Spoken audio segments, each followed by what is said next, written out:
Ford Ranger. Engine recondition, cylinder head recondition.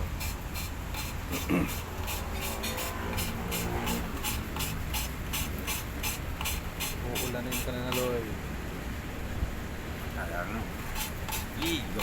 Di ikarga mo yung bike mo sa ano, sabay ka na lang sa taas. Sarap man. Sarap mo pa yung ligo. Sabagay. Pagdating mo, banlaw na lang sa bahay. Oo. Bandawagan ako. Lagi ako po si Asen. Yan. Ako sa, ano rin, pag, sa gabi rin ako naliligo. Sinubukan kung hindi nagbanlaw. Puta, tirangkaso talaga. Trangkaso talaga. Parang kasuhin ka talaga pag ano. ano.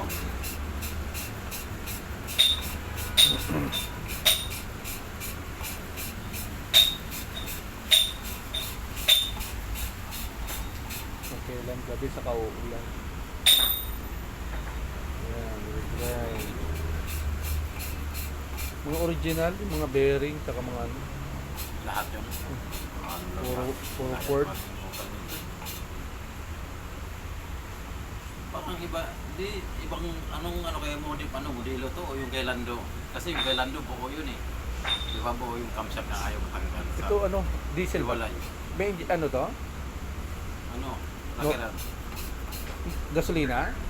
Oo. Gasolina. Gasolina siguro to. Rakiran, malinis eh. Diesel kasi yung kay Lando eh. Ford Ranger. Oo, Ford Ranger. Ibig kasi modelo yun. Yung kwenta singil natin doon eh, sa makina ha.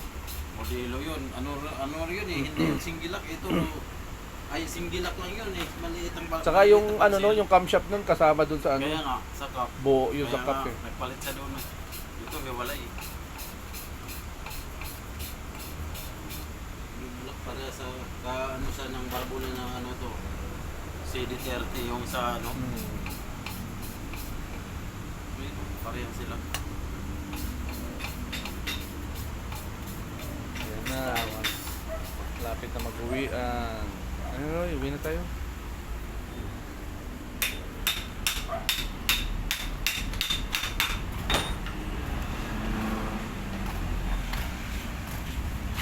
Binawasan mo ba eh? Oo. Dapat pinaano mo kay Makmak para matuto. Ayan ang kanyang makina. Ayan. Ito yung bukas ito nalinisan mo di ah. Ito. Para ma-reborn na to.